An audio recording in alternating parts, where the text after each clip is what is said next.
Hello dear students, previous lecture में हम लोगों ने इलेक्ट्रिक करंट को देखा, एवरेज वैल्यू, इंस्टेंटेनियस वैल्यूज और उस पर बेस्ड न्यूमेरिकल्स भी देखे। चैप्टर चल रहा है हमारे पास करंट इलेक्ट्रिसिटी, और इलेक्ट्रिक करंट के ही साथ अपन अगर नेक्स्ट क्वांटिटीज को स्टडी करते हैं जो उससे बहुत ज्यादा रिलेट करती हैं, वो सबसे पहले आती है most importantly current density. Unlike the electric current which is scalar in nature, बच्चों जो डेंसिटी होता है ना, ये वेक्टर होता है और इसके बारे में अभी कल शुरुआत का लेक्चर के पोर्शन जाएंगे। Right, so let's start talking about current density. सबसे पहले ये ध्यान में रखो कि हमारे पास एक कंडक्टर बच्चों रहता है यूनिफॉर्म नेचर का। देखो, इस कंडक्टर के पास अगर मैंने पोटेंशियल डिफरेंस अप्लाई करा with the help of an external source, देखो इस तरह से बैटरी लेकर आए, पॉजिटिव टर्मिनल, नेगेटिव, इसकी वजह से मुझे यहाँ पर पोटेंशियल डिफरेंस दिखने लग जाता है। बच्चों यहाँ तक तो बहुत ही क्लियर होगा। सबसे पहली बात जो आप बोलोगे वो क्या कहोगे कि सर एक इलेक्ट्रिक फील्ड बन जाता है from higher potential to lower potential. अगर प्रीवियस लेक्चर्स फॉलो करते आ रहे हो तो आप कह सकते हो कि यहाँ पर ना बच्चों ये क्रॉस सेक्शनल एरिया जो आपने अज्यूम करके रखा है, इस पे एक करंट चलने लग जाएगा। द रीजन, यहाँ पर मैंने इलेक्ट्रॉन्स का मोशन देखा है बैकवर्ड डायरेक्शन में, अभी बात होगी उसके ऊपर भी इस चैप्टर में। बस ये ध्यान रखो इलेक्ट्रॉन कहाँ जाएगा, electron always move in direction opposite to the electric field. ये हमको इलेक्ट्रोस्टैटिक्स से बताया जाता है, ठीक है, कि अगर इलेक्ट्रिक फील्ड बच्चों पॉजिटिव और नेगेटिव जा रही है, so because of the polarity of electrons that is negative, ये ऑपोजिट डायरेक्शन जाएगा और आप कह सकते हो कि राइट डायरेक्शन में कुछ ना कुछ हमारे पास चार्जेस गए होंगे। Right, so if somebody will ask you ये डेंसिटी का मतलब क्या होगा, so think in that way कि ये एक बच्चों एक गेटवे की तरह है और यहां से करंट निकल के जा रहा है, ठीक है। तो जितना भी करंट जा रहा है आपका इस पर्टिकुलर एरिया से, वही बन जाएगा current per unit area, and that quantity is called as current density. Current है तो स्केलर, मैं एग्री करता हूं, लेकिन जो डायरेक्शन पे करंट जाता है ना बच्चों, उसी डायरेक्शन में आप लोगों को डेंसिटी भी बतानी होती है। So you can define it in such a manner that अगर हमसे बोला जाए, कोई भी बच्चा पूछे what is density, you will say that it is simply जो करंट निकल कर गया है बच्चों, करंट फ्लोन, और simply you can write current phloem, और नीचे हो जाएगा सीधा सीधा तुम्हारे पास एरिया। करंट डेंसिटी को प्यारे बच्चों आप लोग जे से देखते हो। करंट तो अपने पास क्या होता है, स्केलर क्वांटिटी होता है, बट ये एरिया है, इसके दो प्लेन्स रहेंगे, है दो वेक्टर्स के साइन होंगे, एक इस डायरेक्शन में और एक इस डायरेक्शन में। आप पूरे 12th में कोई एक डायरेक्शन सेटिस्फाई कर लेना और वहीं पे बना के वहीं उसी डायरेक्शन को अपन अज्यूम करके चलेंगे और उसी डायरेक्शन को अपन हमेशा अपना रेफरेंस डायरेक्शन मान के चलेंगे। सो मेरे लिए क्या हो जाएगा, ये जो एरिया जो लिखा हुआ है बच्चों, इसका जो वेक्टर होगा ना बच्चों, वो इधर कहीं होगा, उसका एन कैप बना देते हैं अपन, ठीक। तो ये हो जाएगा current per unit area. If you wish to calculate what can be the current, ये तो स्केलर है बच्चों, तो इसको यहां पर भेज दो और सीधा सीधा आंसर क्या मिल जाएगा, it should look like J dot A, और पूरी 11th में अपन पढ़ते हैं इसको A vector dot B vector type लिखा हुआ है ये, तो आप कह सकते हो बच्चों आई इक्वल टू सर हमारा आ रहा है जे ए, और ये हो गया तुम्हारा कॉस थीटा।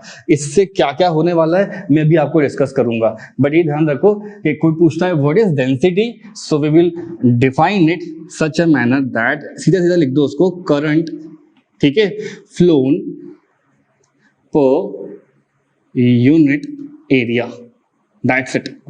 और एक और पॉइंट मैं ऐड करता हूं यहाँ पे, जो डायरेक्शन आपके करंट का होगा ना बच्चों, उसी डायरेक्शन में आपको करंट डेंसिटी पढ़ना है, अदरवाइज इसको किसी फॉर्म में आप मिसकंफ्यूज कर जाओगे, गलती कर जाओगे। जो डायरेक्शन में करंट जा रहा है वही डायरेक्शन किसका हो जाएगा, आपके जे का हो जाएगा।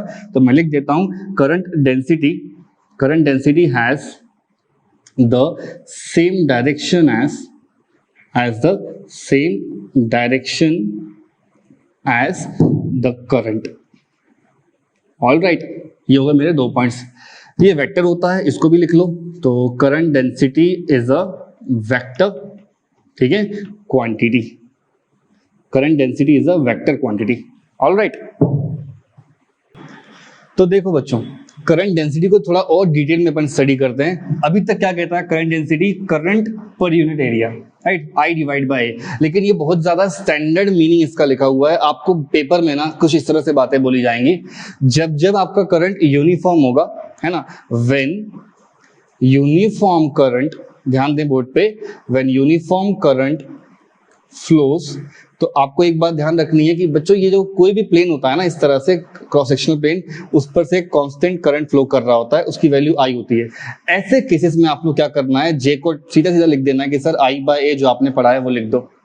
लेकिन कई बार हमसे कोई पोर्शन ऑफ एरिया के बारे में बात करेगा, जैसे मान लो ये आप लोग का एरिया मैंने क्रॉस सेक्शन ले रखा था, उसका एक पोर्शन मैं ले लेता हूं जिसको अपन बोल सकते हैं डेल्टा ऑफ ए, और यहां से जो करंट जाएगा वो कितना हो जाएगा, डेल्टा ऑफ आई हो जाएगा। इस कंडीशन में जो डेंसिटी होगी वो एग्जैक्टली डायरेक्शन फॉलो कर रहा होगा किसका, करंट का। ये बहुत बार मैं देखता हूँ बच्चे गलती करते हैं, कई बार ना ए का डायरेक्शन चेंज करके आएगा, तब क्या करेंगे आप लोग उस बात पे ध्यान दें।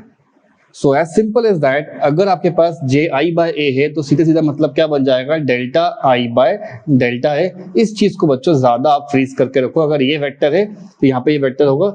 इसको हम सारे ही बच्चे किस नाम से बुलाते हैं, स्केलर।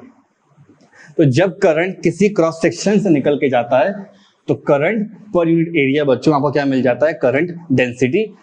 इस डेंसिटी के बारे में अगर मैं एरिया की वैल्यूज को चेंज करता हूं, इससे और कितने फॉर्म के थ्योरी और क्वेश्चन बन सकते हैं, इसको अपन अभी नेक्स्ट पेज पे देखते हैं। ऑलराइट, तो बच्चे लोग करंट डेंसिटी के क्वेश्चंस और भी कई फॉर्म में बनाए जाते हैं, सबसे पहले उसको समझ लेते हैं हम लोग। तो देखो, फर्स्ट कंडीशन अपन को समझा चुके हैं ऑलरेडी टीचर, क्या कहता है आपके पास बच्चों, ये कंडक्टर हो गया, इस पर्टिकुलर कंडक्टर के साथ एक क्रॉस सेक्शनल प्लेन हमने अज्यूम किया जिसको आप लोग ए बुलाते हो। जिस किसी डायरेक्शन में आपका करंट फ्लो करेगा वहीं पे आपके पास क्या हो जाएगा, करंट डेंसिटी हो जाएगा। फॉर्मूला कैसे लिखा जाएगा, J equals to I divide by A, और वेक्टर चाहो तो वेक्टर भी लगा दो, आगे इसका काम पढ़ने वाला है। कई बार पेपर में ऐसा दिया जाएगा, जो कंसीडर्ड आपका क्रॉस सेक्शनल प्लेन है ना, ये वाला प्लेन, ये कंसीडर्ड प्लेन अपने वर्टिकली नहीं अलाइंड है। आई एम टेलिंग यू कि जो भी आपका करंट इस तरह फ्लो कर रहा होगा ना बच्चों, देखो तो इसका जो एन का कैप होगा, ये एन कैप उसी डायरेक्शन में होना चाहिए, तो ये अपने इस ओरिएंटेशन से कोई एक थीटा एंगल वो स्क्यूड होगा। लेकिन बच्चों कई बार हमको एक डिफरेंट कंडीशन के साथ समझाया जाता है, ये ऐसा कुछ हो जाएगा। देखो ये आपके पास क्या था, कंडक्टर था, ठीक है। कंडक्टर के पास प्रीवियसली आप इस तरह से क्रॉस सेक्शनल प्लेन को अज्यूम करके चलते थे, राइट, ये हो गया तुम्हारा क्रॉस सेक्शनल प्लेन। अब क्वेश्चन ये बोलेगा कि क्रॉस सेक्शनल प्लेन आपका थीटा डिग्री चेंज करता है, ये एंगल कितना बना रहा है बच्चों, यहाँ पे ये एंगल कितना बन रहा है, थीटा का एंगल बना रहा है। तो क्या हो जाएगा, प्रीवियसली ये जो राइट ये आपका एन कैप था सेंटर वाले के लिए, उस एन कैप से नीचे की तरफ बच्चों एक एंगल थीटा बनने लग जाएगा। Now you don't need to consider this, आप इसको कंसिडर करके चलोगे तो यहाँ क्या हो जाएगा बच्चों, आपका ए का वेक्टर आ जाएगा, बात समझो। और करंट का डायरेक्शन तो बच्चों अभी भी वहीं पर है, और पीछे वाले पेज पे आपको समझा रखा है मैंने कि करंट डेंसिटी हमेशा अपन करंट के डायरेक्शन में ही कैलकुलेट करते हैं। तो देखो अगर ये आपके पास करंट हो गया और मैं आपसे पूछता हूँ क्या होगी करंट डेंसिटी, तो क्या कहोगे, सर आई लिखिए और ए के नीचे पैरेलल लगा दीजिए। Why I am writing one parallel, because मुझे उस कंपोनेंट से मतलब है जो करंट के साथ गया है। तो ये हो जाएगा ए, सामने कौन जाएगा बच्चों, वो हो जाएगा ए कॉस थीटा। आपको ये इस्तेमाल करना है, ये नहीं, ठीक। वही मैंने यहाँ ए पैरेलल लिखा है, इसको ऐसा भी लिखते हैं बुक्स वगैरह में, आई डिवाइड बाय सीधा सीधा क्या लिखा है, ए कॉस थीटा, क्रॉस मल्टीप्लाई कर लो तो आई कितना हो जाएगा, जे इंटू ए इंटू कॉस थीटा, और ये वही घूम फिर के आपका पुराना वाला डेरिवेशन बन गया, J I equals to J vector dot of A vector. ये दोनों के दोनों कैसे होंगे बच्चों, देखो वेक्टर है और करंट हमारा शुरू से ही कैसा है, स्केलर है। Now if I tell you what is theta, तो आप क्या बोलोगे, थीटा सर एंगल होता है किन दोनों लोगों के बीच में, ये थीटा आपका एंगल है करंट और एरिया वेक्टर के बीच में। तो theta is angle between current and area vector. ध्यान से देखो क्या बोल रहा है टीचर, मैंने यहाँ पे थीटा एंगल से इसको शिफ्ट कर दिया तो उससे ये डाउनवर्ड चला जाएगा, and that angle should be taken as resolution. तो ए की जगह क्या लूंगा मैं, ए कॉस थीटा, मैंने यहाँ मेंशन किया है बच्चों, ये बहुत इंपॉर्टेंट फॉर्मूला है, आप इसी को टेक अवे करके लिख लो कि जब भी एंगल शिफ्ट वाले क्वेश्चन आएंगे तो इस तरह करना है। अगर जानबूझ के टीचर एंगल्स को ये टॉप से ना देकर के यहाँ से देता है तो भी आपको ये आंसर मिलने वाला है, थीटा का तभी मिलता है बच्चों यहाँ पे। और बच्चों कई बार क्वेश्चन नॉन यूनिफॉर्म करंट के लिए भी आता है, तो मैं लिखता हूँ फॉर नॉन यूनिफॉर्म, ठीक है, क्या लिखा हुआ है ध्यान से देखो, फॉर नॉन यूनिफॉर्म करंट। ये आपके पास क्रॉस सेक्शनल प्लेन हो जाएगा, इसकी डिफरेंशियल वैल्यू का एरिया कितना हो जाएगा बच्चों, ये हो जाएगा डी ए, और वहां से निकलने वाला करंट कितना हो जाएगा, डी आई। इस जगह मुझे बताओ करंट डेंसिटी कितनी होगी, यहाँ पर डेंसिटी कितनी होगी। देखो फॉर्मूला चेक करो क्या होता है, I बाय A होता है। तो डिफरेंशियल करंट क्या हो जाएगा तुम लोगों का, ये हो जाएगा DI और उससे निकलने वाला करंट कितना हो जाएगा DA। दैट्स इट, इतना समझना है आपको बस। तो क्या करना होगा यहाँ से मुझे, यहाँ अपन लिख सकते हैं DI बराबर J डॉट DA और दोनों के लिए मैं क्या कर सकता हूँ बच्चों, वेक्टर भी लगा सकता हूँ। दोनों तरफ बच्चों आपके पास क्या है, डिफरेंशियल वैल्यूज हैं। अब इंटीग्रेट लगा लो, क्या प्रॉब्लम है। तो ये हो गया आप लोग के पास करंट और ये हो जाएगा integration of J dot DA dot of cos theta. कई बार इस पर भी क्वेश्चन बन जाएगा तो घबराना मत।